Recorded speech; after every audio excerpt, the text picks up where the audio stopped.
de Sabiduría Popular. Hoy vamos a tratar un tema fundamental sobre el Código Penal. ¿Cuáles crímenes se incluyeron? ¿Cuáles se dejaron fuera? Y si choca con la Constitución. De todas maneras, este código entrará en vigencia dentro de un año. ¿Qué significa esto? Habrá tiempo para que aprendan y se hagan expertos sobre el código los jueces, los fiscales, los abogados y lo conozca la sociedad, como manda la Constitución. Por eso, no te lo pierdas aquí en Sabiduría Popular.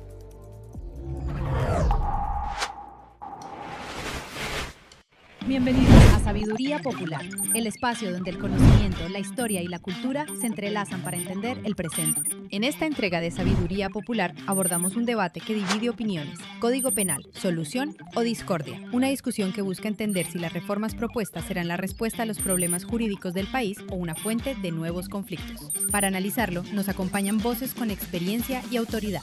Rafael Antonio Amparo Van der Horst, jurista y académico con sólida formación en Derecho Penal y Procesal, quien examinará los alcances legales y las repercusiones de las reformas propuestas. José Suero, abogado litigante en casos complejos, que aportará una visión crítica sobre los desafíos jurídicos y sociales que enfrenta la aprobación del nuevo Código Penal. Juan Rosa, abogado y docente con experiencia en gestión pública, que ofrecerá una perspectiva sobre el impacto institucional y ciudadano de esta reforma legal. El personaje del día nos inspira con la historia de Nelson Mandela, ejemplo de lucha, justicia y reconciliación. Y en Por si te interesa, viajaremos al pasado para conocer el legado de la imprenta, la herramienta que revolucionó la comunicación humana. Un programa para entender, debatir y reflexionar, aquí en Sabiduría Popular.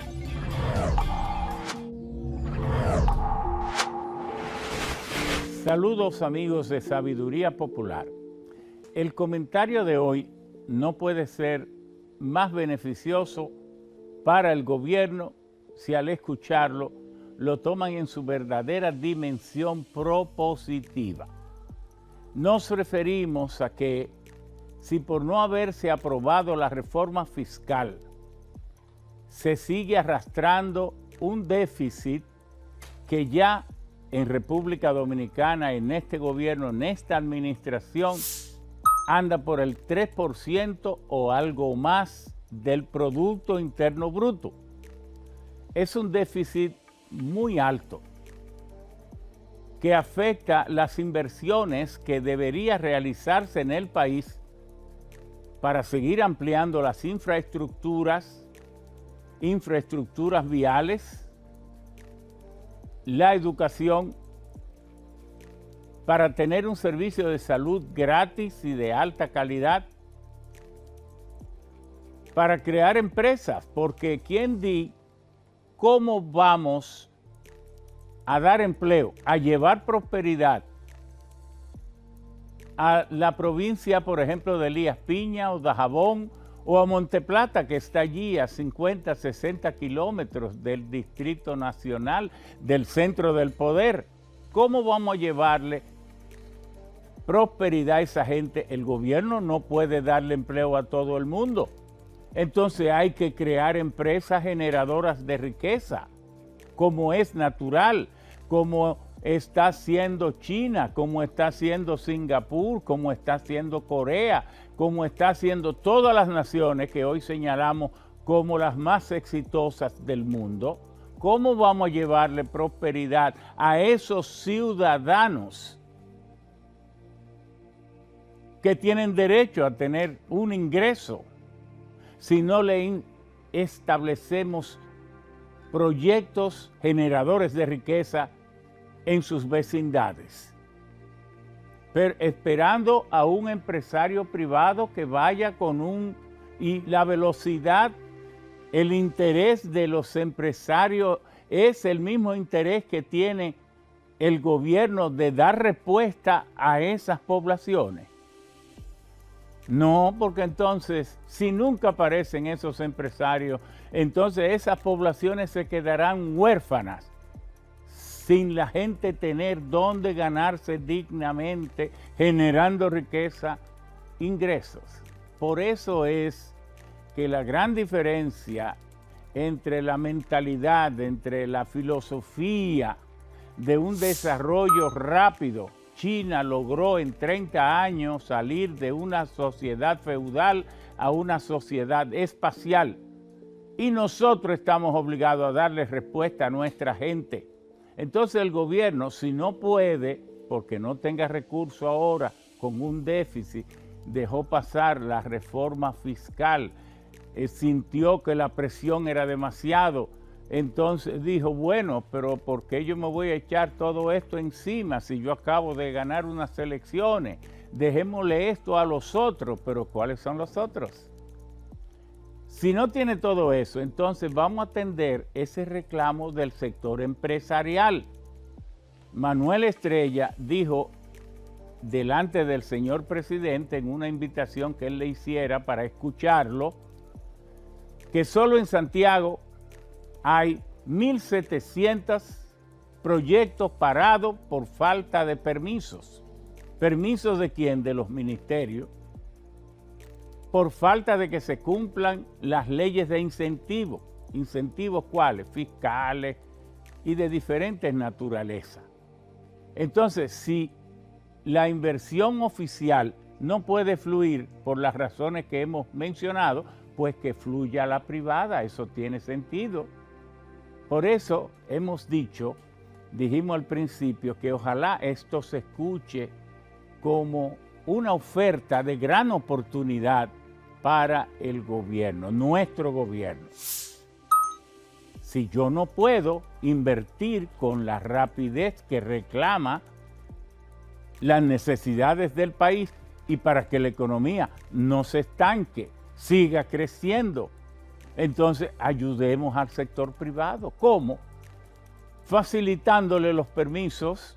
Una vez se habló de la respuesta al silencio, ¿verdad?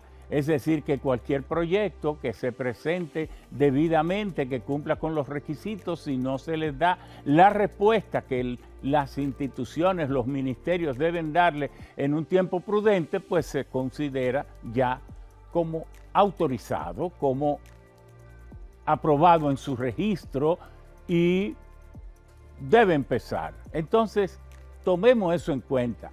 Si la inversión oficial hoy se está haciendo difícil, pues con más entusiasmo abracemos el apoyo general y total a los proyectos privados, que como quiera son mucho más que los proyectos en manos del gobierno, porque los proyectos privados son todos los proyectos de la sociedad, que son mucho más que los oficiales.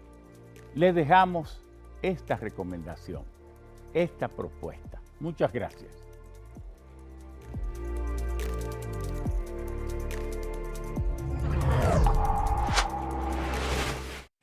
Estamos en todas las redes sociales. Síguenos en YouTube como Sabiduría Popular RD, Facebook Sabiduría Popular, Instagram Sabiduría Popular 7, Twitter o X Sabiduría Pop RD.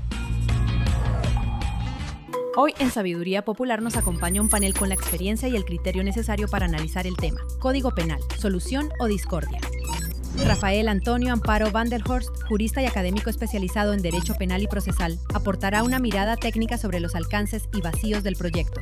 José Suero, abogado litigante en casos complejos, ofrecerá una visión crítica de los retos jurídicos y sociales que enfrenta su aprobación. Juan Rosa, jurista y docente universitario con trayectoria en gestión pública, sumará su análisis sobre el impacto que esta reforma tendría en las instituciones y la ciudadanía. Un debate con perspectivas diversas, conocimiento sólido y compromiso con la verdad.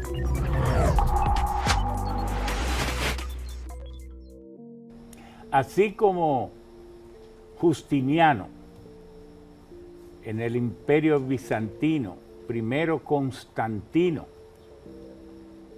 después de la caída del Imperio Romano de Occidente, se constituyó en el centro de poder de toda la Europa Occidente y de la Europa de Oriente.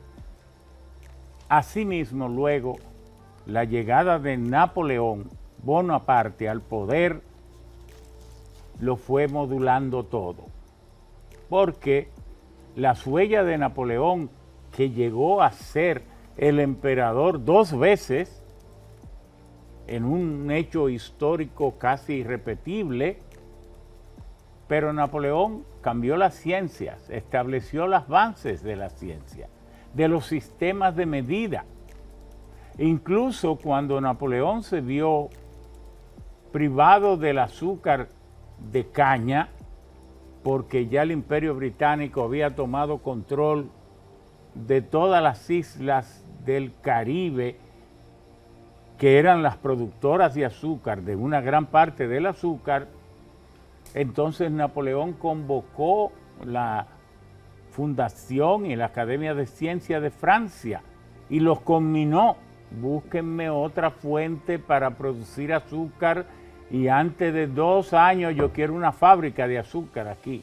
¿Quién ha dicho que va a ser solo la caña de azúcar? Y así por eso en 1806 se inauguró el primer ingenio de productor de azúcar de remolacha.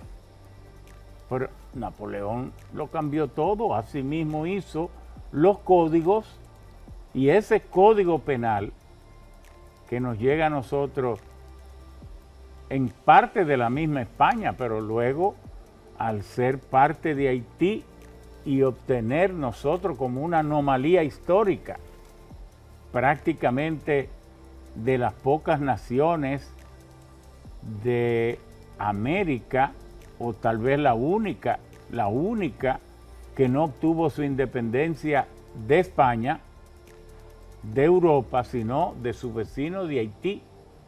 Una anomalía que mucha gente, cuando uno está fuera del país y le preguntan acerca del origen de la independencia, la soberanía, no se ponga a explicarle eso, que ellos no van a entender que es de Haití. Pero ¿y eso? Porque hoy resulta inconcebible. Pero así arrastramos nosotros los códigos napoleónicos. Y lo vergonzoso es que todavía ese código está vigente, porque el que hemos aprobado ahora entra en vigencia en 1 año. Y eso es muy adecuado, porque así jueces, ministros, fiscales, abogados y la población en general, tal como manda la Constitución, las leyes, el procedimiento judicial y las sentencias deben ser bien conocidas por la población para que se considere que es una justicia que tenga proporcionalidad, humanidad y se ajuste al derecho. Por eso hemos concebido hacer este programa como parte del proceso educativo que se inició desde el mismo momento en que el presidente promulga el Código Penal. Ahí mismo arranca el proceso que los abogados ahorita me van a hacer el favor de decirme cómo que dicen veratio legis, algo así, que es un término que quiere decir el periodo de tiempo en que transcurre entre la promulgación de la ley y su entrada en vigencia, que se aprovecha para educar la población.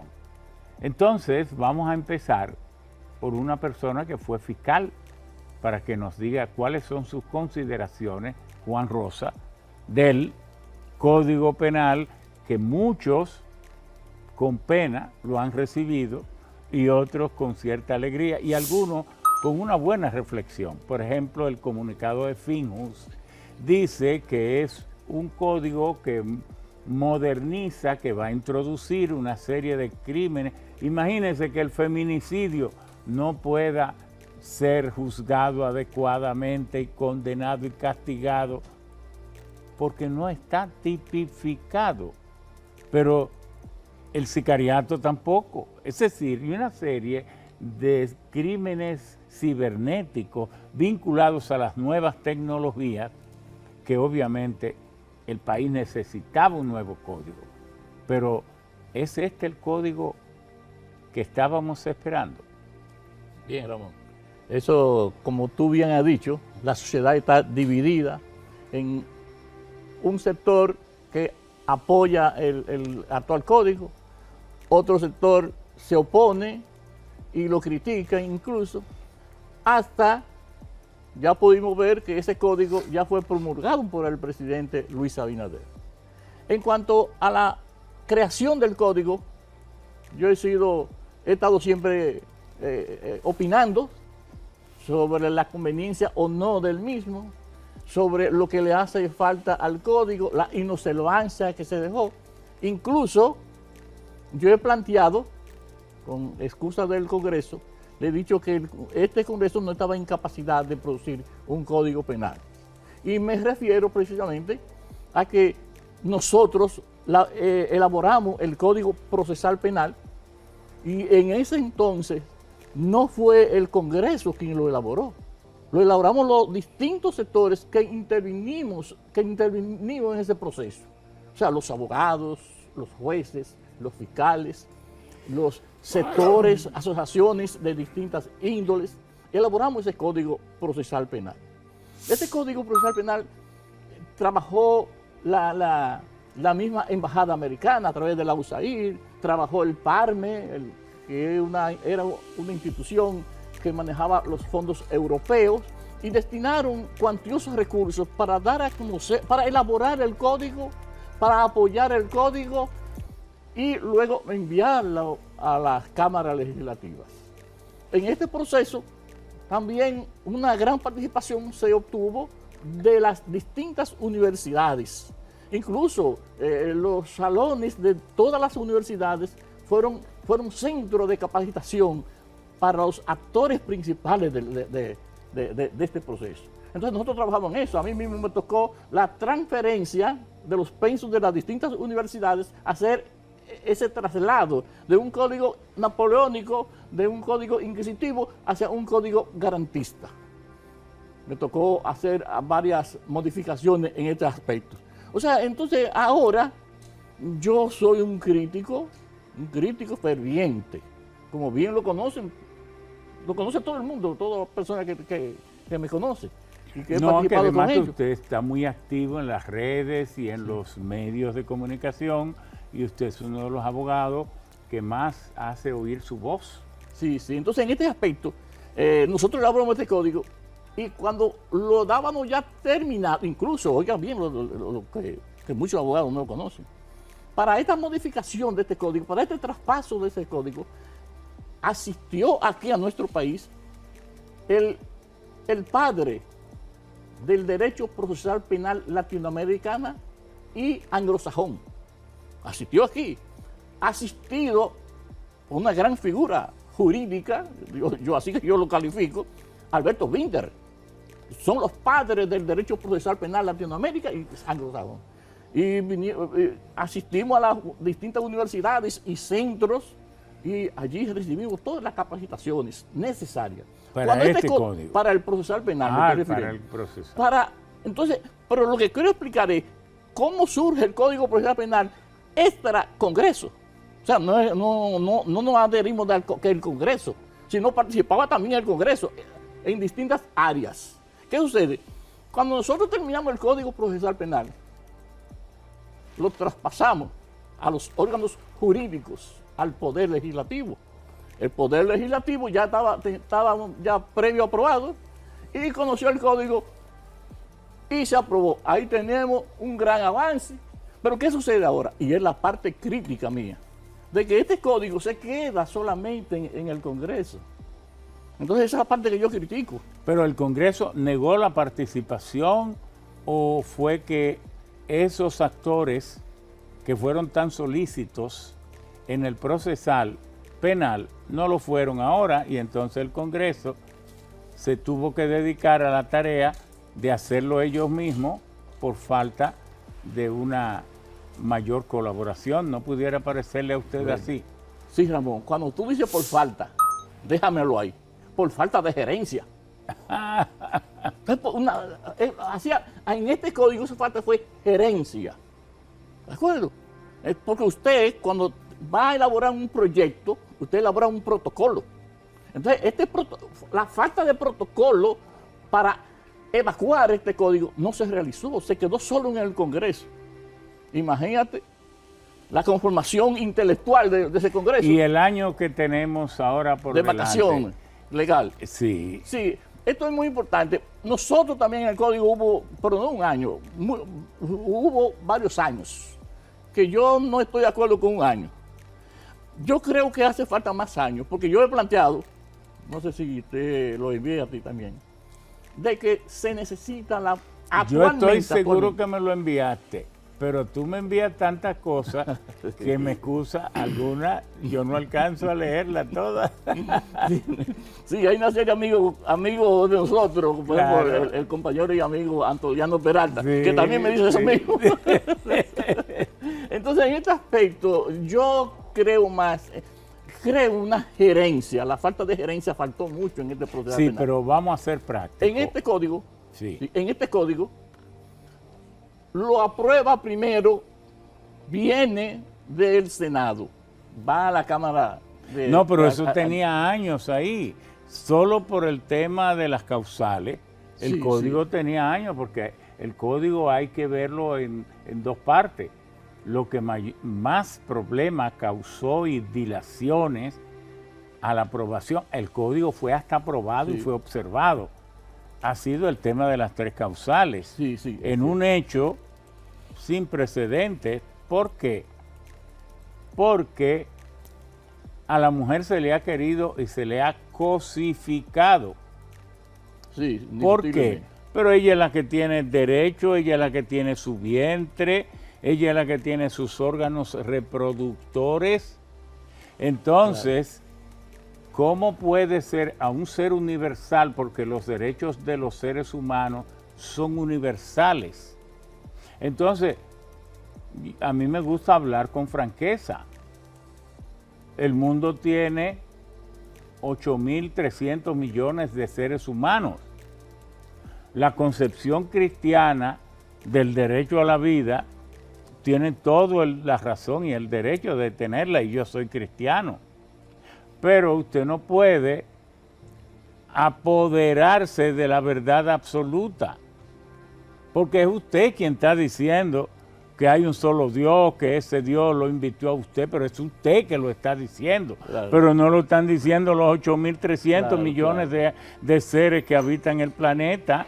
Es usted que como movimiento cristiano hay 4.200 religiones en el mundo, hay 8 que sin embargo manejan la mayoría de los feligreses, pero lo cierto es que cristianos hay como 2.200 millones y 2.200 millones no pueden hablar a nombre de los 8.300 Claro. millones. Entonces esa visión de despejar a la mujer de sus derechos para imponerle la visión de un pensamiento religioso, eso no tiene universalidad ni tiene asidero.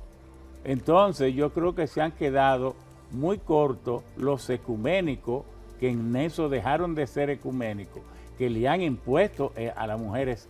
Entonces, mire cómo son las cosas.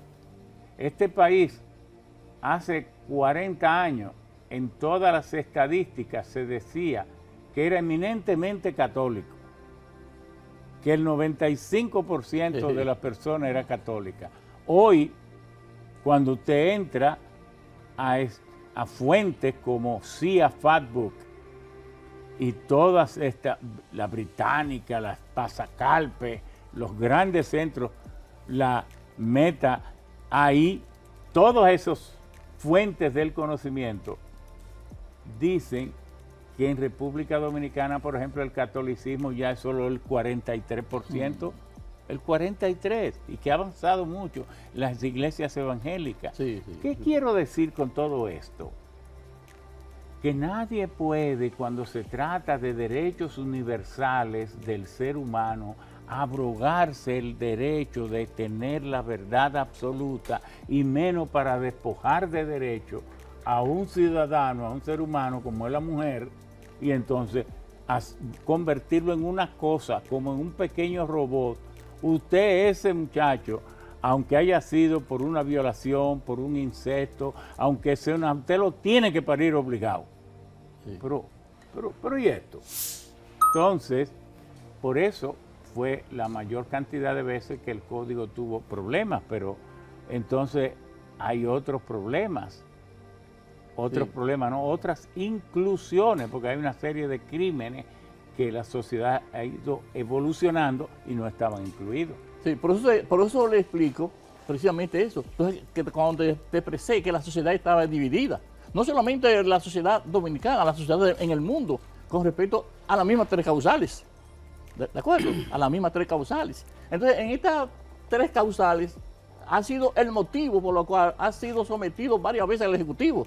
Y que 2 veces, tanto en la gestión de Danilo Medina como en la de Leonel Fernández, fue rechazada, o sea, fue vetada por el primer mandatario. Ahora Luis la conoció. Yo estaba en desacuerdo, primero en que Luis la promulgara. O sea, yo fui uno de los primeros que me oponía. ¿Qué sucede con el código? Que luego el código que vino del Senado fue modificado por la Cámara de Diputados. Y ahí se hizo una serie de claro, en el rejuego bicameral. Bicameral, se hizo una serie de transformaciones. Luego les recomendé al presidente de la República, vía Antoliano, digo, no, estamos de acuerdo en que Luis debe de promulgar ese código. Porque ya no soportábamos más ese código, no lo soportábamos, nadie soportaba. Bueno, ahora, ¿qué yo opino? Yo creo que el gran rechazo del código puede ser, oye, porque nadie ha comentado lo siguiente, y no sé si yo te lo envié, como tú has visto de mí muchas cosas, que yo planteé que la ley Mordaza, que nosotros habíamos criticado, oye, nadie se ha dado cuenta, fue transferido al Código Penal. Entonces, en ese aspecto yo rechazo el código. Okay. Pero elogio al presidente Luis Abinader por tener la valentía de promulgar este código. Bueno, tú estás muy complejo hoy, porque entonces está, no está, felicita y rechaza. Sí, pero vamos a tus compañeros, que aquí tenemos al intelectual, al gran abogado Rafael Amparo. Yo he hecho muchas invitaciones y usualmente los abogados que hemos invitado nos honran sus presencias.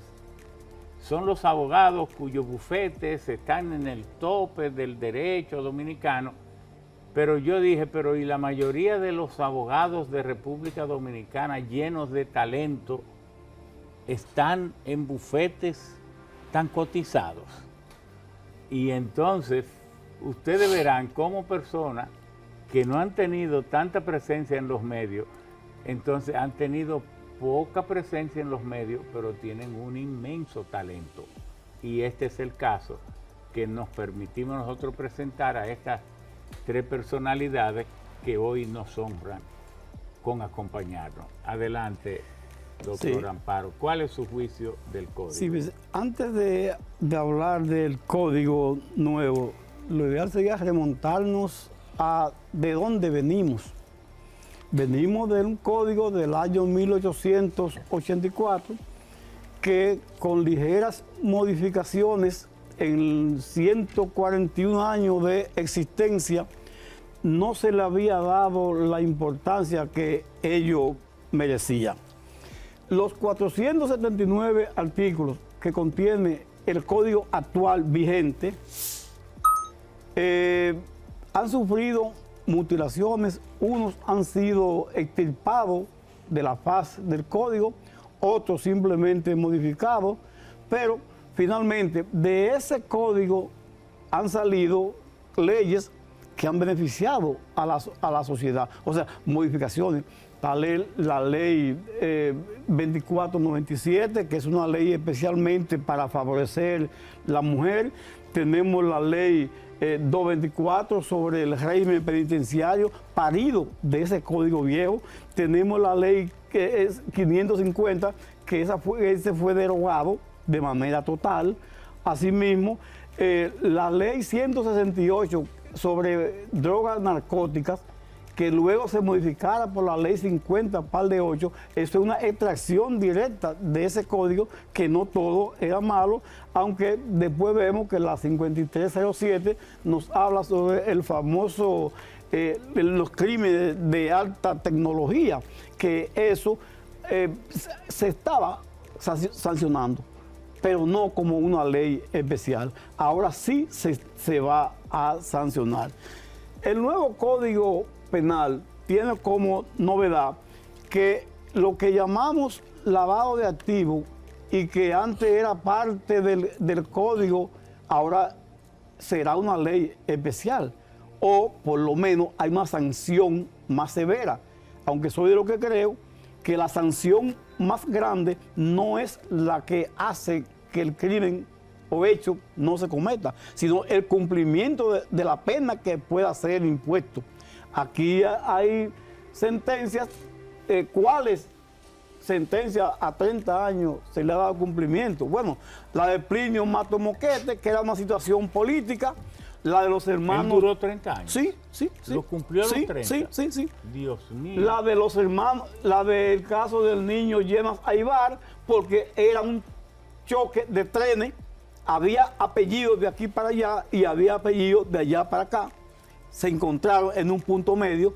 Esos son los casos en que hemos visto aquí cumplir 30 años. Pero el ultraje a los funcionarios, que era sancionado de 1 mes a 6 meses, ahora vemos que tenemos de 1 año a 5 años, como una forma de frenar la lengüita suave que aparece, que por nada están detratando a un funcionario, el cual no puede cambiar el carro que tenía porque ya está robando o algo. Entonces, eso ha venido este nuevo código a sancionarlo. Pero de igual modo, la ley 5869, que es sobre la protección a la propiedad privada, esto era algo de simple policía. Cualquiera veía un solar por ahí, se adueñaba de él y la sanción eran de 10 días a 20 días, qué sé yo, 1 mes, como si nada. Ya esto hasta se ha penalizado de una manera que cuando usted salga de la cárcel no va a sentir el deseo de invadirme un solar que sea mío. Aclare eso, que eso es de sumo interés para el pueblo. Claro que sí. ¿Cómo es ahora? Antes, todos tenemos algún solar. Sí. Si no lo tenemos en el cementerio, lo tenemos en algún sitio. Sí. ¿Verdad? Bueno, pero entonces no lo podían invadir y lo que le tocaba eran 10 días o 20 días. Un asunto de simple policía. Pero a veces, ahora no. Ahora no, ahora lleva sanciones de hasta 5 años. Y si hay reincidencia, el cúmulo de pena también, por cuantas veces usted haya invadido, pues se llevará un registro, eso llevará consecuencias. Pero tenemos la ley de cheque. Yo no quiero pagar una ley, un dinero que debo, y yo daba un cheque de una chequera que cancelé hace dos años. Usted no lo sabía, usted se aguantaba eso ahí y yo me ganaba 5 meses o 6 en lo que estábamos, te deposito los fondos. Ya no, ya eso se ha penalizado y usted va a tener que dar un cheque que tenga fondo y si no, se abocará a las consecuencias de hasta 5 años por la emisión de esa letra de cambio que no tenía fondo y que usted sabía que no tenía, por lo cual hubo la premeditación, la acechanza, la alevosía, los elementos constitutivos del crimen. Ya eso está en este código y es parte de las novedades. Pero tenemos la corrupción administrativa, eso es ampliamente sancionado. Aquí en el artículo 303 de la normativa procesal penal hablábamos de una sanción mínima. Y eso era un juguete, ya no. Imperimible a los 5 años. Que eso es una barbaridad. Un crimen así, que es un crimen no contra una persona. No contra mí, con es contra la sociedad contra todos en su nosotros. Viene alguien y se roba 40,000, entonces le dan un no al lugar, como al senador de San Juan. Entonces, anda por ahí con todos los miles de millones. Y eso lo utiliza para ganar elecciones y para mantenerse en ciertas posiciones. Bueno, pero los más de 100 tipos penales que han sido modificados eran una necesidad nacional. El ácido del diablo, como se llama, que se le hinchaba a una persona con fines de atacarlo, hacerle maldad, eso era parte de una acción que el código recogía como un daño con una sustancia química. Aunque destruyera a la persona. Aunque la destruyera, que por ahí andan gente mutilados, ciegos y otros. Ya no, ya eso conlleva una sanción hasta de 20 años. Entonces, ya la persona tendrá que abstenerse de hacer eso. Pero tenemos también el sicariato. El sicariato, fulano no me caía bien y yo mandaba a otro, mátamelo, y yo te resuelvo en cuestión de 2 años. El sicariato se va a ir hasta los 30 años, a menos de que haya el cúmulo de pena. Porque usted ir al lugar donde esté la persona a quien usted va a matar y penetrar es un delito. Usted matarlo es un delito. Es un crimen. Usted utilizar un arma de fuego que a veces es ilegal es otro. Y cuando sumamos estos delitos, estos crímenes, nos vamos a ir hasta los 60 años con una pena máxima. O sea que... Ahí es donde dicen sí. que eso es contrario a la proporcionalidad y a la humanidad, Sí. que la Constitución tiene como filosofía. Sí. Entonces, que choca ese cúmulo de penas con la Constitución, y muchos dicen que para que el código en ese aspecto sea plenamente constitucional, habrá que hacer una modificación constitucional. Sí. ¿Eso es cierto? Sí, eso es así, eso es así. Pero la intelectualidad era poco sancionada aquí. Con una... La intelectualidad sí, del crimen. Del crimen. Y ahora se sancionará como el crimen mismo. Si el crimen trae una pena de 30 años, usted que fue el intelecto para que se cometiera ese crimen, usted podrá cumplir una pena también de 30 años. Los famosos... ¿Y el feminicidio? No, sí, eso se fue aumentado hasta 30 No, pero años. que el código Sí, viejo sí, no sí, lo contemplaba. No lo contemplaba y ahora sí está contemplado. Pero el motoconcho o los motoristas que calibrando una moto se lo llevaron a usted de cuajo en una calle y esto se juzgaba con un simple accidente. Ley 241 modificada. Bueno, una aseguradora lo sacaba en 24 horas con una fianza. Ya no, ya usted calibrando ese motor en plena vía pública, poniendo en peligro la vida no suya, porque si fuera la suya, pues bien, la de los demás, eso se va a sancionar como un crimen. Bueno, vamos ahora a hacer una pausa, pero estoy muy satisfecho del ritmo que lleva, porque Juan, que tengo que volver a él para entenderlo bien, porque felicita al presidente, que tuvo mucha valentía, pero es un crítico del código y entonces entiende que sí que se le vulneró los derechos a la mujer, hasta usted que ahora acaba de hacer un detalle de las inclusiones que se han hecho en el texto del código para tener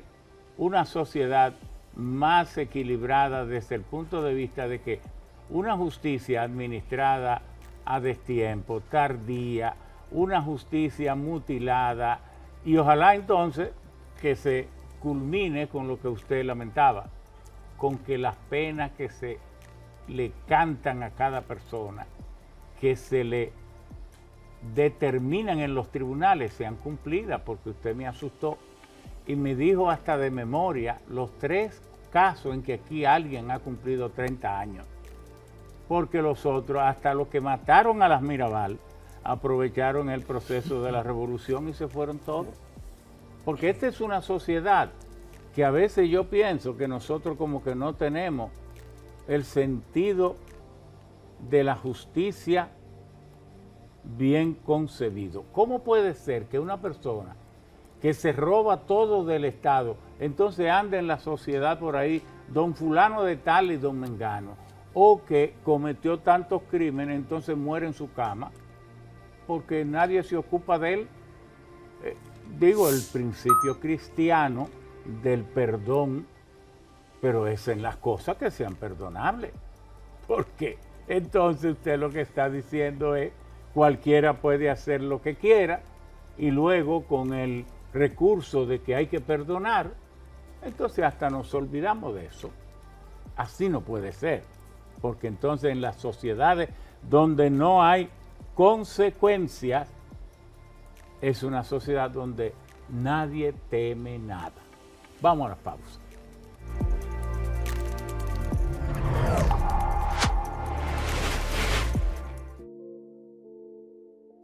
¿Qué no tienen las dictaduras? Una ley donde quien lo haga, lo pague.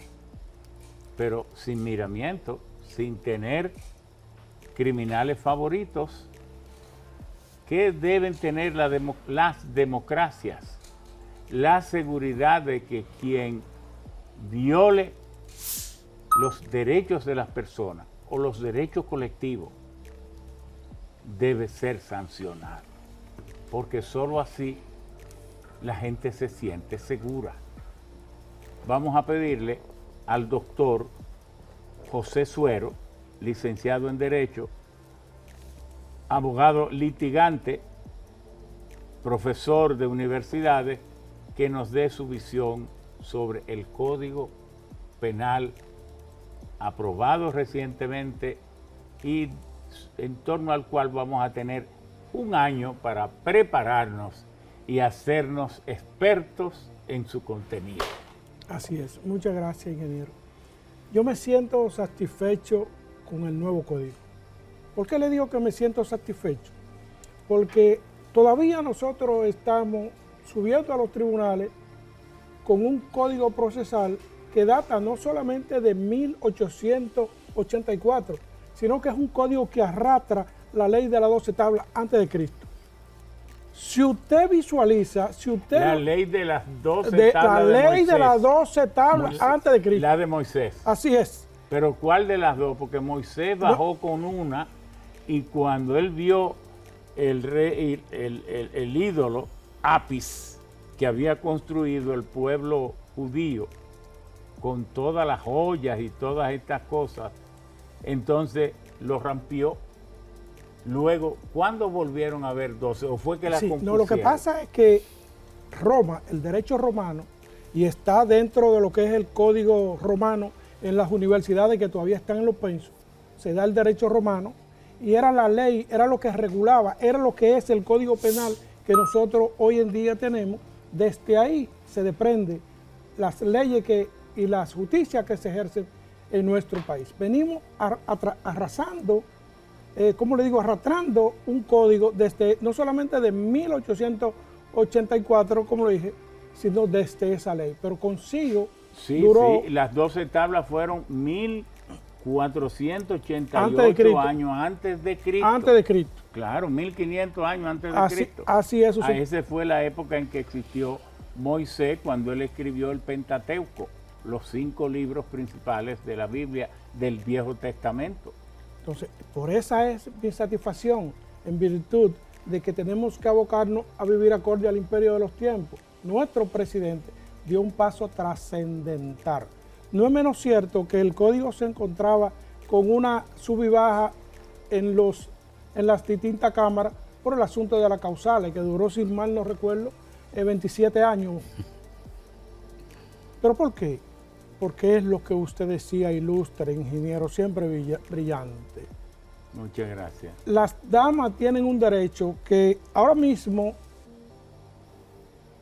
el asunto del aborto no lo profundizaron a pesar de que se aprobó el código, y en esta vacación ley, que es la vacación que va a tomar nuestro código penal para nosotros poder prepararnos, los jueces, los fiscales, como usted decía, pero también nosotros los profesionales del derecho, es un espacio precioso para darle a la mujer la oportunidad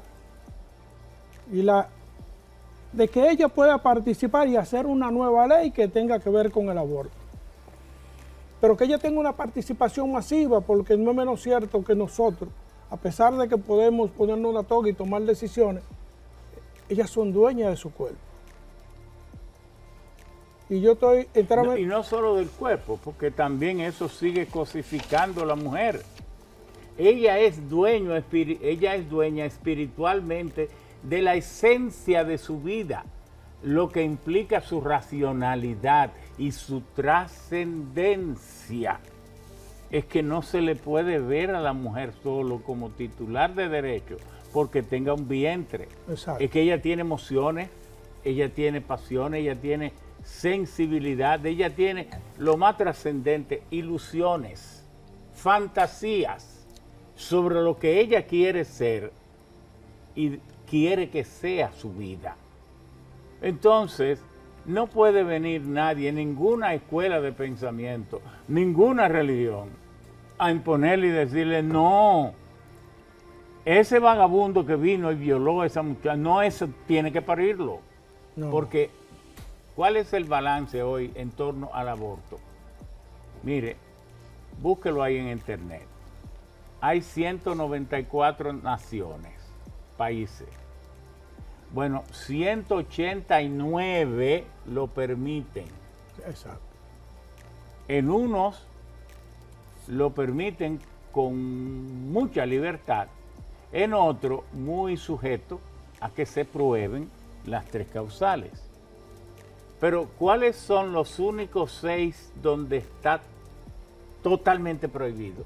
Aquí, en Haití, en Paraguay, creo que en Honduras, en Nicaragua y en el Vaticano. Pero ¿qué ocurre en el Vaticano? Que el Vaticano son 44 cuadras de Roma, 440,000 metros cuadrados. Pero en Roma y en Italia, el aborto no solo que está permitido, sino que la mujer desde los 12 o 14 años no necesita decir por qué quiere abortar. Y el Estado se lo financia el aborto. Entonces el Vaticano está en ridículo, porque está en medio de Roma y usted cruza una calle y ya la mujer tiene derecho a ir a cualquier clínica, a cualquier hospital, y el Estado no solo la apoya, sino le financia el aborto. Pero si cruza la calle y va a donde viven 800 personas, que es la gente que vive en el Vaticano, ahí muchísimos que son de sexo raro, porque si usted quiere buscar rareza en el sexo, métase ahí. Entonces, no podemos jugar así con los derechos de la gente y que no haya gente que esté dispuesta a decir la verdad y decir las cosas como son y decirla para que la gente lo sepa. No, en esa misma tesitura yo soy de lo que lucharé porque se haga una ley especial para el aborto con la participación masiva de la mujer, para tratar de que nuestro código, que en esa recesión, ahora mismo en esa vacación ley, nosotros podemos hacer algunas revisiones como la que usted expresaba, ilustre, porque se puede todavía visualizar, se puede tomar en cuenta algunas pinceladas de casos como que usted no pueda grabar, que es fiscalizar a quien a usted lo fiscaliza, porque entorpece. Humildemente le digo que eso hay que revisarlo. ¿Por qué? Porque si yo soy titular de derecho, también, si yo tengo un deber, también tengo un derecho. Yo debo detenerme para que usted me revise, pero yo tengo derecho. Porque se han dado muchos casos. Los tribunales están llenos aquí de casos donde no se aclara, porque usted tiene la calidad, la facultad. Bueno, ya que usted dice eso, usted mismo participó en un caso allá en Monteplata, donde una persona aparecía y acusaba a un ciudadano que lo llevaron como 6 o 7 veces preso. Así es. Hasta lo golpearon. Sí, así es. Y entonces yo mismo, hablando con usted, decía, pero ¿y cómo? ¿Qué salida tiene esto? Pero entonces que había una complicidad del fiscal, de los jueces. Ahora se resolvió y al señor Madera le metieron un año de cárcel. No sé si está resuelto, pero yo me sentí muy ofendido y muy afectado de que en una provincia que yo tanto quiero, vi que ahí el derecho no existe. Ahí se da el caso, ingeniero, de que aquí se apresa para investigar, no se investiga para apresar. Como diga, repita eso, que Sí, le quedó muy bien. Aquí se apresa para investigar, contrario a lo que es la norma, porque aquí usted le lleva una denuncia a cualquier fiscal y sin tener conocimiento desde el confort de su oficina, emite un pedimento para que le den una orden de arresto en detrimento de un ciudadano que quien lo denunció ni siquiera sabe su nombre, un tal, y le dan una orden de arresto. Y esa persona sale a buscarlo a usted. Incluso, doctor, lo llevan allí. Pero yo pienso que eso debe ser en el remanente de corrupción que quede en la justicia, porque eso no es para todo el mundo, eso es para alguien que tenga interés y haya una buena corrupción, un buen pago para que ese abuso se cometa, ¿verdad? Como yo no veo lo del pago, pero usted puede tener por seguro que por ahí andan las cosas, porque usted no debe. Yo soy contrario a que usted vaya y busque preso a una persona que usted no le haya notificado, que usted no le haya dado la oportunidad de ir a defenderse. Y lamentablemente, en nuestra doctrina eso pasa entonces, todos los días. la gente también dice esto. Pero entonces me van a permitir que un tipo venga, me viole 1, 2 o 3 veces mi hija hasta que yo no pueda reunir todos los elementos de prueba para entonces detenerlo. Porque también existe eso.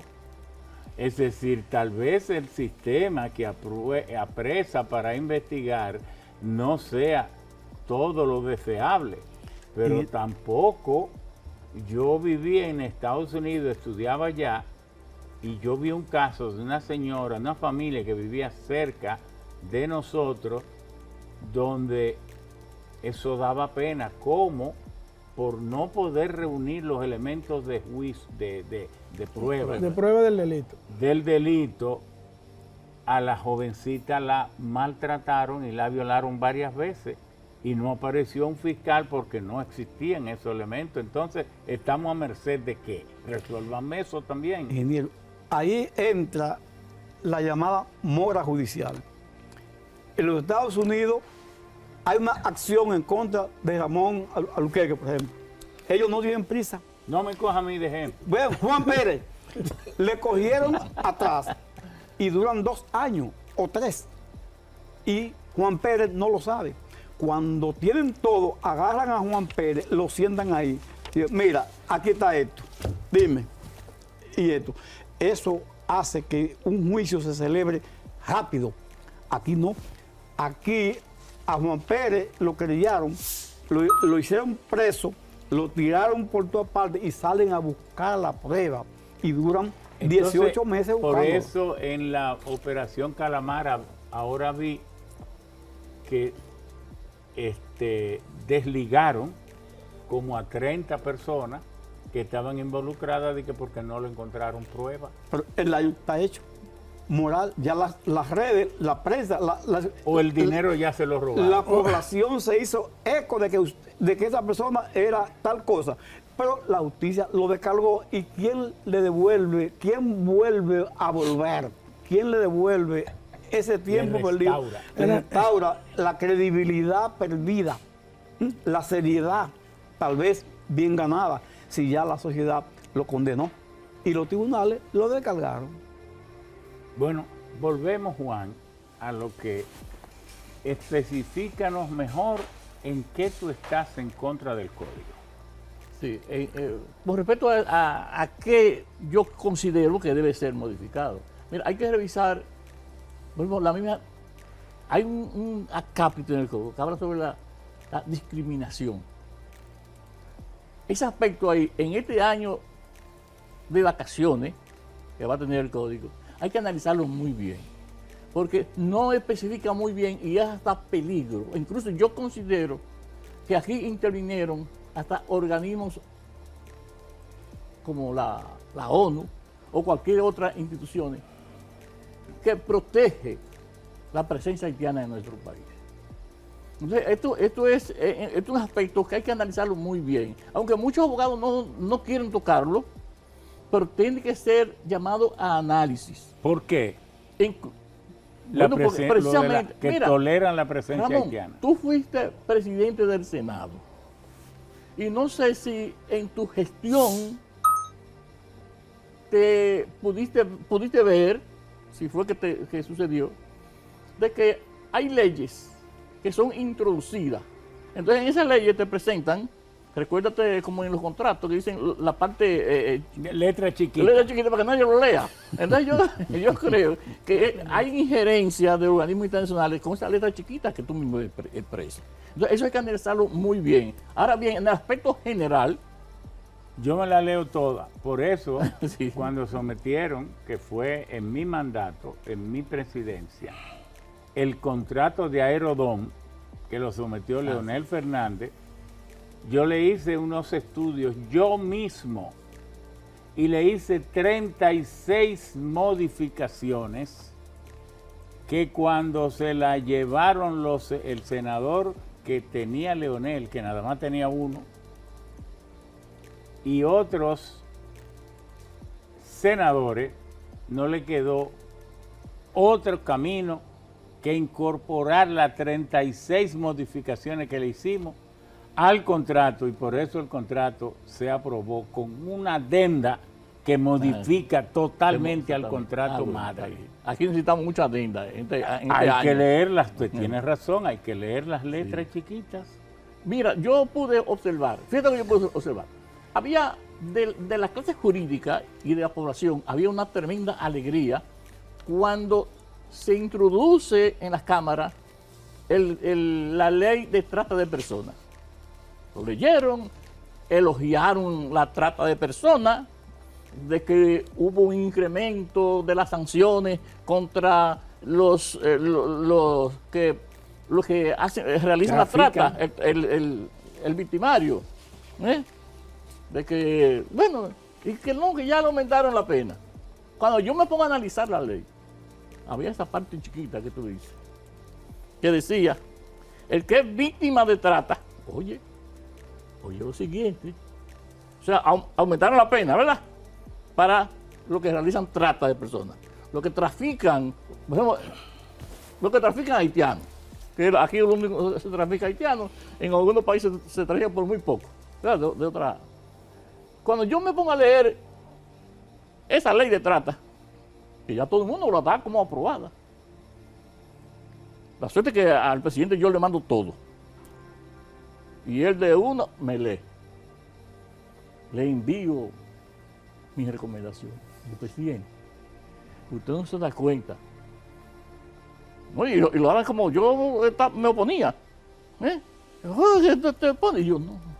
Si usted No, sigue, pero di lo si que usted sigue se leyendo, nos puede perder. Sí, si ¿Qué usted es lo sigue- que decía la cuestión del victimario? dice que a la víctima hay que protegerla, más si es mujer, y que hay que alojarlo en una vivienda, facilitarle, hasta darle mensualidades de ¿Y qué dinero. usted piensa? ¿Que son animales o piedras que se pueden tirar en una barranca? No, yo lo que te considero a ti, que de haberse aprobado eso, tendríamos desfiles de haitianos y haitianas, y cuando lo apresaban, solo tenían que decir que son víctimas de trata.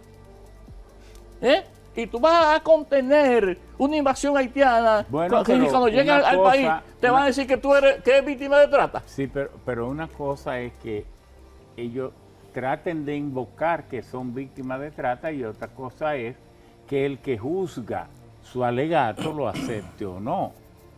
Pero cuando hay una persona que es víctima en un proceso, hay que proteger a esa víctima mientras cruza por todo el proceso. digo yo. El laberinto, como digo. Sí.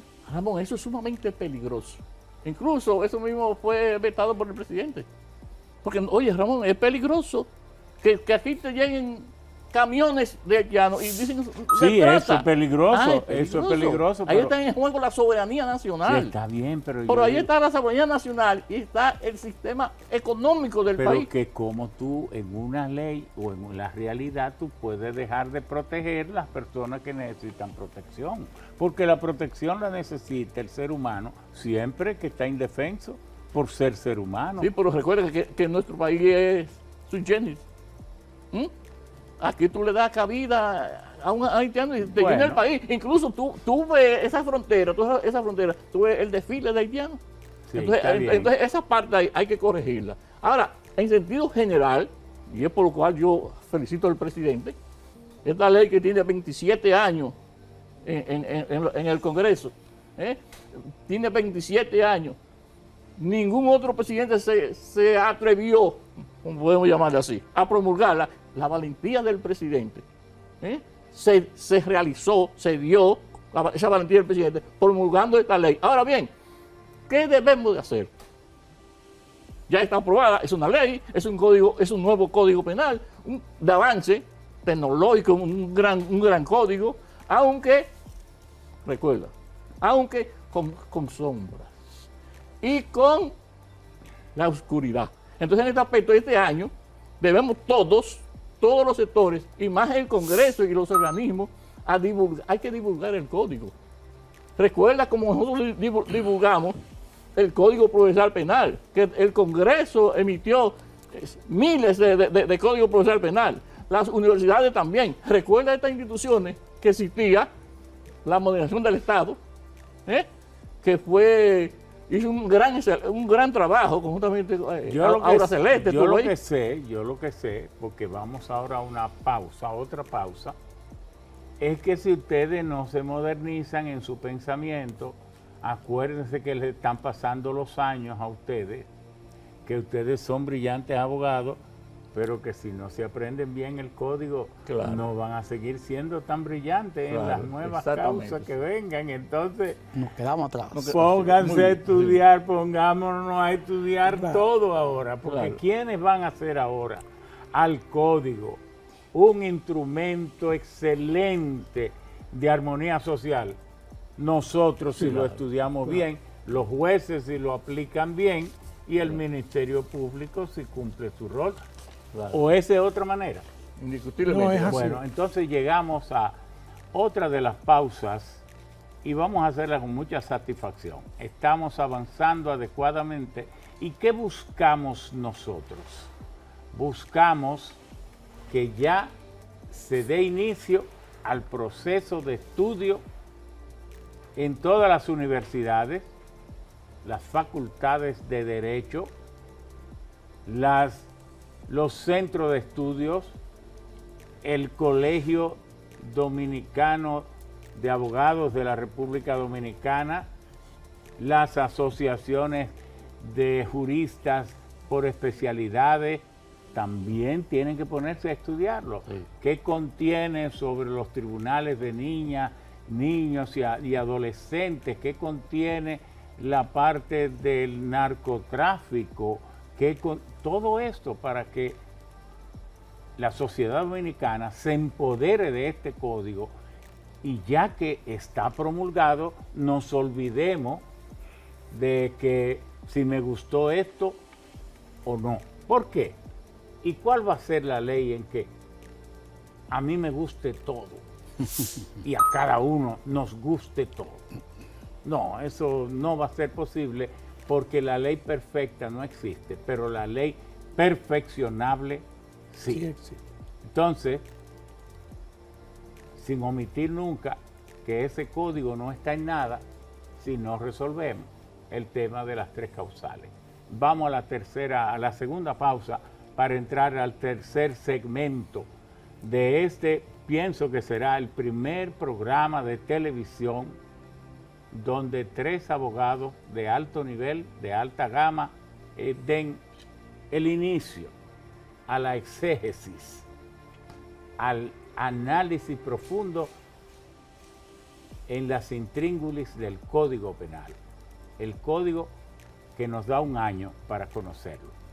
Hagamos esta pausa. Siga disfrutando de Sabiduría Popular. Conclusión de tema.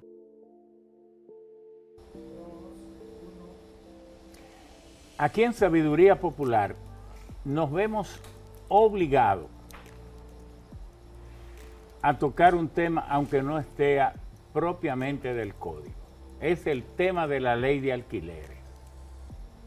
La gente cree que lo conveniente para proteger los hogares de escasos recursos, los que tienen que alquilar una pieza, dos piezas, una habitación, un hogar, una propiedad, que lo positivo es proteger a ese inquilino para que nunca se pueda abusar de él, para que nunca le pongan los trastes en la calle, para que él sea imposible un desahucio, ni conceder la fuerza pública para proteger el derecho del dueño. Entonces, en una sociedad donde hay un déficit habitacional, de por lo menos hay un déficit de 2 millones de viviendas, pero eso no quiere decir que no estén las viviendas, que la gente no está viviendo a la intemperie. Cuando se dice que hay un déficit de 2 millones de viviendas, es que conforme a los parámetros de las Naciones Unidas y los organismos internacionales, hay 2 millones de viviendas que no cumplen. O hay gente viviendo 3 y 4 generaciones dentro de un mismo techo, hacinado. Pero si no se protege la construcción de vivienda, va la gente a invertir construyendo vivienda para que luego tenga el temor de que si la alquila, se la van a vivir por años sin pagarla. Yo quiero que estos 3 juristas, sin dedicarle todo el tiempo, sino tenemos que concluir con algunos aspectos del código, pero que me den sus opiniones. Sí, en cuanto a eso yo estoy en total desacuerdo, en virtud de que... ¿En desacuerdo con qué? En desacuerdo con la protección profunda que se le está dando a los inquilinos, que por demás vienen siendo protegidos. Ahora mismo, para usted desalojar un inquilino, usted tiene que apoderar un juzgado de paz si lo va a demandar por falta de pago. Si usted lo quiere demandar por rescisión del contrato, usted lo hace a través de otro tribunal. Pero todas esas decisiones son apelables.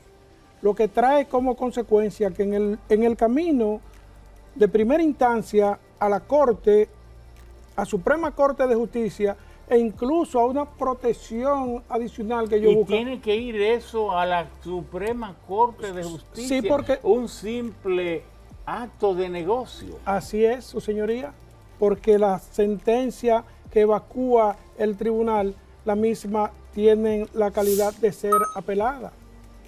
Y cuando usted va a la corte, eso se toma un tiempo que usted se imagina. Es decir, que puede vivirla 5 años. 5 años. 5 años. Y más. 5 años y hasta más, dependiendo. Y entonces si el gobierno dice, yo no concedo la fuerza pública para que me desalojen una familia pobre. Que ahí es que voy. Después que usted tiene esa sentencia que adquirió la calidad de la cosa irrevocablemente juzgada, usted tiene que ir a solicitar la fuerza pública y usted no se imagina que tarda más tiempo para que le otorguen la fuerza pública que para obtener una sentencia en primer grado. Lo que trae como consecuencia que yo soy de opinión que esto se regule, porque muchas personas... Bueno, para eso es la ley. Sí, pero están favoreciendo de manera exponencial al inquilino. Aún la ley aprobada. Sí, la ley aprobada. A pesar de que no tengo un conocimiento a grosso modo de la misma. Estudiemos, vamos a hacer una cosa, estúdiala profundamente, y ustedes, porque esta ley puede desatar una dinámica económica, porque qué bien que si yo tuviera ahorros, 80, 100, 200 millones de pesos, y ya me estoy metiendo en edad, no tengo ya la sagacidad para meterme en negocio, no puedo conseguir empleo. ¿Qué es lo mejor para mí? Asociarme con 2 o 3 familiares o amigos y entonces crear una pequeña compañía y dedicarnos a construir edificios para rentar. Y luego nos buscamos las oficinas de abogados de ustedes y ustedes nos administran esos alquileres. Y mire, eso puede desatar una dinámica económica fortaleciendo la industria de la construcción a niveles. Así es. Entonces, ¿qué le parece a usted, doctor? Mire, la situación es que se da en alquiler un apartamento, una casa, con 2 meses de depósitos. El inquilino pagará un mes, 2 o 3. Se va a atrasar 5 meses o 6. ¿Qué le queda al propietario? Demandarlo por ante el juzgado de paz por falta de pago. El juzgado de paz va a durar mínimo un año para darle la sentencia de primer grado. El inquilino no viene pagando. La sentencia que interviene se va a recurrir en apelación y la corte o el tribunal de segundo grado va a durar año y medio mínimo para darle la sentencia. Van 2 y medio. Van 2 y medio. Cuando viene a ver, le demandan en casación por ante la Suprema y paralelamente le solicitan la suspensión de la ejecución. Tan pronto se deposita el memorial de casación, está ipso facto suspendida y la Suprema se coge 5 años para dar el fallo.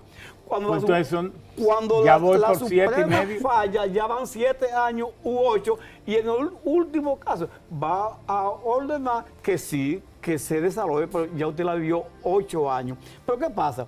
Esa sentencia usted la va a llevar a la Fiscalía para que le den auxilio de la Fuerza Pública para ejecutarla. Y Fiscalía, para ejecutarla, va a entender que ellos son jueces del caso. También. Sí. Y no que ellos son guardianes de la fuerza pública y que tienen que dar la fuerza pública. Y comienzan a pedirle hasta la titularidad suya sobre ese inmueble que ya el juez lo verificó y que es el que tenía que verificarlo. Eso desespera al propietario. ¿Usted sabe qué hacen algunas oficinas? Como el código procesal, el Código Civil, creo que en el 1760, establece la posibilidad de que el propietario, con una sentencia de desalojo, embargue los muebles que tenga el inquilino para cobrarse su inquilinato. Muchos abogados van, le llevan todo. ¿Qué hicieron? Lo desalojaron, pero no con el nombre de desalojo. Le hice un embargo de los muebles. Ya usted con los trastes fuera, ¿qué le queda? Negociar. Si me da la llave, te doy tu traste. Si no, me lo llevo y lo vendo en pública subasta para cobrarme. Usted ha hecho eso muchas veces para sabérselo también. Lo hemos hecho en unos 35 años. Pero tiene que pagar los meses vividos y no pagados. Tiene que pagarlo. La cuestión es que se le declaran insolvente y se le mudan de los minas Entonces, para ustedes como abogados de tanta experiencia, ¿creen que pudiera beneficiar enormemente al país el que haya una oferta mayor de alquileres? ¿No va a traer eso una reducción de los costos de los alquileres que están tan altos? Porque ahora están tan altos porque hay poca vivienda, nadie quiere construir. Yo mismo he tenido unos apartamentos que yo compré cuando mis niños estaban pequeños, iban creciendo, y yo quería un padre como yo que se desvive por ellos, que viviera en el mismo edificio. Y los mantuve por años, pero nunca los alquilé porque no quería pasar por la angustia de que se me instalara alguien ahí y me durara esos 10 y 12 años que ustedes... Y más. Y más. Y más. Y más Finalmente pueden quedar en que el propietario, ya harto, opte en hacerse justicia por sus propias manos. Porque no le hemos dejado otra opción. Como ha ocurrido. Yo conozco personas en Alma Rosa, por ejemplo, que solicitaron que había un alquiler y no pagaban. El propietario dijo que se mudaran y no se mudó. Y lo quemaron con las 4 personas dentro. Ay, niños pequeños. Ustedes ven cómo las leyes son el desahogo de la sociedad, porque la ley es el instrumento que intenta ponernos de acuerdo mucho antes de que se ocurra el hecho, porque no podría hacerse una ley para resolver cada caso. Entonces, la ley es el consenso social anticipado antes de que ocurra el problema, para que sea neutro, para que tenga un procedimiento, el debido proceso de ley, se respeten las partes y los jueces, basados en derechos, tomen las decisiones. Pero tú sabes, Ramón, lo siguiente. Mira, tú sabes lo tedioso que es. Tú con 3 apartamentos, que tú vives de esas rentas y que no te paguen esos 3 apartamentos. Lo que yo recomendaría porque las inversiones hay que garantizarlas. Las inversiones, eso es indiscutiblemente. Eso está sobre todo, sobre la parte humana que uno pueda tener, pero las inversiones hay que garantizarlas. No, es que no es a ningún dueño de vivienda particular al que le corresponde ayudar a nadie, a ningún Exactamente, inquilino. Es claro. al Estado, a los ayuntamientos. Son los que tienen que construir viviendas, como hace Estados Unidos, eso te Europa, iba a que decir. tienen miles de viviendas del Estado. Es más, en Singapur, estudienlo, el 90%, 92% de las viviendas son del Estado. Sí, En Singapur. En los mismos Estados Unidos hay una gran... Y que son del entonces Estado. las personas pueden ser dueños de sus apartamentos, pero solo por 99 años, porque como son del Estado, y esto es porque Singapur es un estado muy pequeño, solo tiene 734 kilómetros cuadrados, más pequeño que la provincia de Espaillat, Moca. Entonces, y tiene una prosperidad brutal, tiene 5 millones de habitantes, entonces el Estado previó que el problema de la vivienda era tan brutal hace 60 años, que entonces el Estado se fue haciendo dueño de todas las tierras y entonces junto con el sector privado construye, pero sin renunciar a ser el dueño de las tierras. Entonces lo que hace la titularidad de propietario es por 99 años y tienen una serie de mecanismos para que cuando se extingue una familia, entonces el Estado lo adquiere. Es algo interesantísimo para nosotros estudiar. Ingeniero, Bueno. usted sabe lo que hizo Migración cuando el famoso lío de Friusa De frío, así. prohibió que usted le rentara su casa a determinados extranjeros. ¿Y con qué derecho usted me prohíbe a mí que yo le alquile mi casa? Sí, pero ahí ¿A hay qué? una situación en que ahí se decía que el Estado, que los policías y los militares no podían entrar. Una vez yo estaba en una reunión y me dijeron unos amigos, ahí no va a entrar la policía. Digo, mire, no me diga eso porque usted me ofende. Yo soy dominicano y pretendo que soy del gobierno y pretendo todavía más que en mi país existe un Estado de Derecho. Exactamente. Hoy, ¿cómo puede ser? Me gustaría, no lo hice, pero dije, me gustaría hasta llamar al presidente y decir que si es verdad que eso es así. Oiga, y como una conexión mental, como a los 2 días vi que el Estado, la policía, migración, se metió Penetra, sí. en esa parte de Friusa y lo barrió, Invadió. porque por eso fue que lo hicieron. Sí. Ah, pero ustedes están diciendo que ahí no puede entrar la policía ni la guardia. Entonces vamos a barrerle toda y le metieron bulldozer Era apático. Y y, ahora- y borraron. Entonces a nadie se le puede ocurrir que aquí es posible decir eso y yo, Claro. excúsenme, yo apoyo eso. Y yo porque también lo apoyo. yo digo la verdad, yo digo lo que siento. Y yo lo apoyo. Yo no quiero un país en anomia, sin regla. No, no debe ser. Bueno, Sí, entonces, en ese aspecto, mire, sí. Eso pasa como una vez yo siendo procurador, fui a cerrar un establecimiento por violación a la ley de la DGI, ¿no? Y yo laboraba ya como procurador. Entonces, un empresario, un próspero empresario, yo le fui a cerrar el establecimiento. Él me amenazó con traerme, que si yo le cerraba el negocio me iba a traer todos los tigres. Y yo, pero espérate, yo ahora te voy a traer los tigres míos también. Déjame llamar al ministro de Fuerza Armada para que me mande de todas las instituciones. Esos son los tigres míos. claro, pero qué bien, qué bien, qué bien. Bien, entonces, entramos en la fase final. Ustedes van a tener de 3 a 4 minutos cada uno.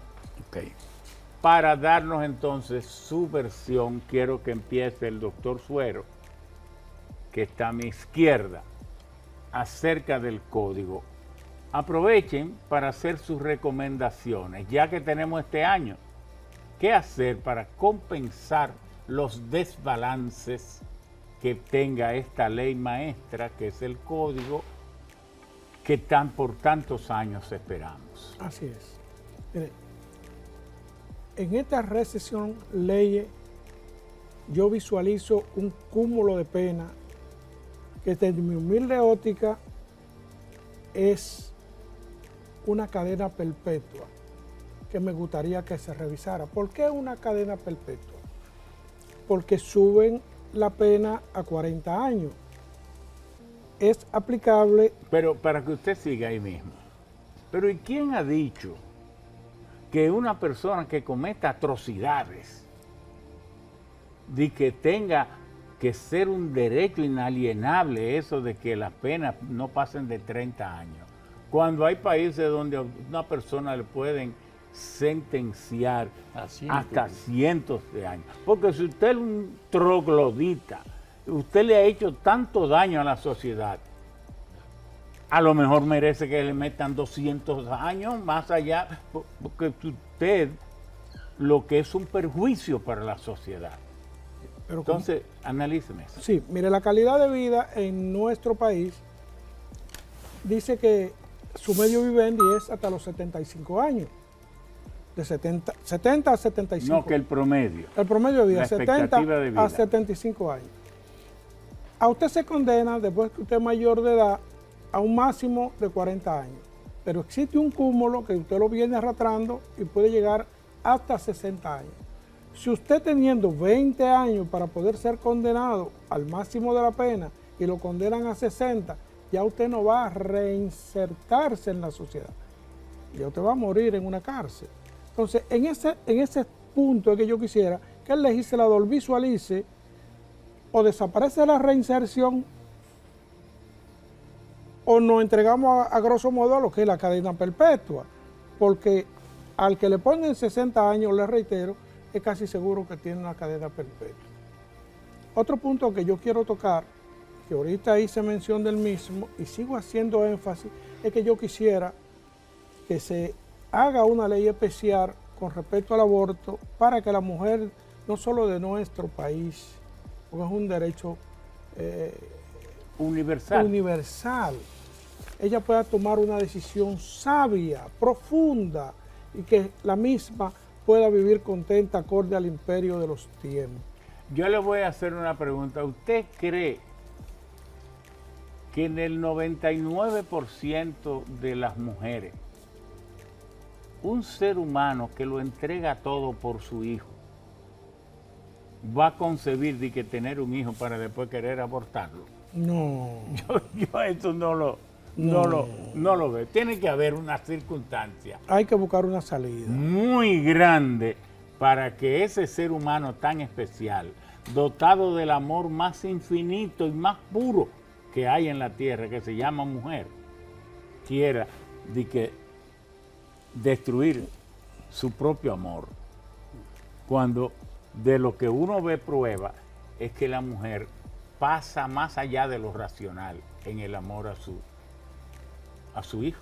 Entonces, doctor. Sí, mire, yo me voy a ir al aspecto que usted mencionaba de las famosas 3 causales. Ingeniero, contertulio, lo mejor que pudo pasar ahora en la aprobación de este código fue no incluir las 3 causales. Pues eso iba a tener el presidente que vetar esa ley, vetar ese código, porque el artículo 37 de la Constitución establece que el derecho a la vida desde la concepción hasta la muerte. Entonces, si le metíamos esas 3 causales, violentaba ese artículo 37. Sí, pero una pregunta. ¿Y la vida es un feto que todavía no tiene definición? No puede ser. Tan pronto. Porque eso, lo que son elementos químicos que empiezan a gestar la vida. Eso es un concepto también retorcido de qué es la vida. Lo primero que teníamos que hacer era... La vida es, cuando ya el niño está completo, formado. Lo primero a hacer es modificar la Constitución en el artículo 37 y después aprobar como una ley especial al margen del código las 3 causales con las que estoy de acuerdo, porque no estoy de acuerdo que una mujer para un muchacho producto de una violación sexual, en fin, deformidades congénitas, no es justo que para ese muchacho, pero que para ello no podemos aprobar las causales estando en el artículo 37. Es que es un escollo, es un candado ese artículo. Podríamos encontrarnos con un muro de contención. Esa ley violaría ese artículo 37. Y entonces, ¿cómo hacer una nueva ley sin modificar la Constitución? Por eso recomiendo la modificación del artículo 37 de la Constitución de la República y después dar paso a la aprobación de las 3 causales para que no tengamos inconvenientes en el camino, porque lo vamos a tener. Eso va a llegar al Constitucional si se aprueban esas 3 causales sin tomar en cuenta la Constitución. Sí. Don Juan. Sí, fíjate bien. Hay algunos aspectos que nosotros no hemos tocado.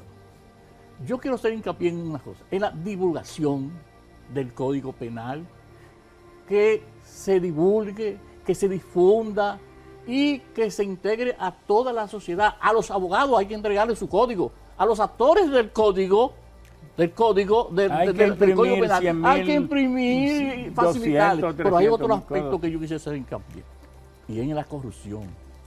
Las infracciones están tipificadas en el código como infracciones muy graves, infracciones severas. Pero hay otro aspecto, que son cuando se trata ya de infracciones muy graves, atentatorias contra la humanidad. Yo les hago una pregunta a todos ustedes, ahora soy yo el entrevistador, yo les hago una pregunta a ustedes.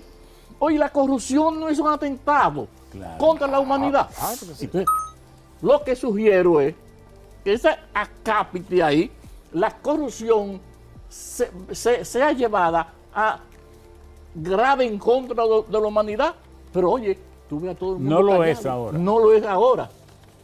Está tipificada como corrupción, como una infracción, pero no está tipificada dentro de aquellos que son muy graves en contra de la humanidad. La corrupción es el peor daño a la humanidad que le está haciendo. Claro. Ahí tú matas, ahí tú pierdes todas las empresas de desarrollo, los ministerios, los niños, o sea, abarca todo el mundo. Cuando tú cometes actos de corrupción, debe ser mayor castigado. Pero yo pienso, en abono a lo que usted dice, que esos muchachos que salen en un motor a quitarle bolsos y a quitarle móviles y teléfonos y cosas, asaltar las personas, es un poco imitando lo que hacen estos funcionarios, que ellos los ven en los barrios, y que luego también le pasan por el lado exhibiendo una fortuna que entonces los muchachos dicen, pero esto es lo que me están mandando a hacer. ¿Y yo para cuándo? Una Como dice, opulencia quítate un virado. Pero, claro. Bueno, pues yo creo que hay que tipificar esta parte como muy grave en contra de la humanidad. La corrupción tiene que ir a este acápite del código y la difusión del código, hacerlo amplio a todos los actores del código. Porque si nos quedamos así, oye, y falta menos de un año. No estamos hablando de un año de vacaciones, menos de un año. Porque es a partir de la promulgación. Entonces, pero mire, don Juan, haga una fundación, y si usted quiere invite a amigos, para empezar a imprimir ese código. Y entonces ya que usted tiene eso, podemos conseguir imprimir 50, 30 mil códigos de eso no es imposible. Mire, anímese.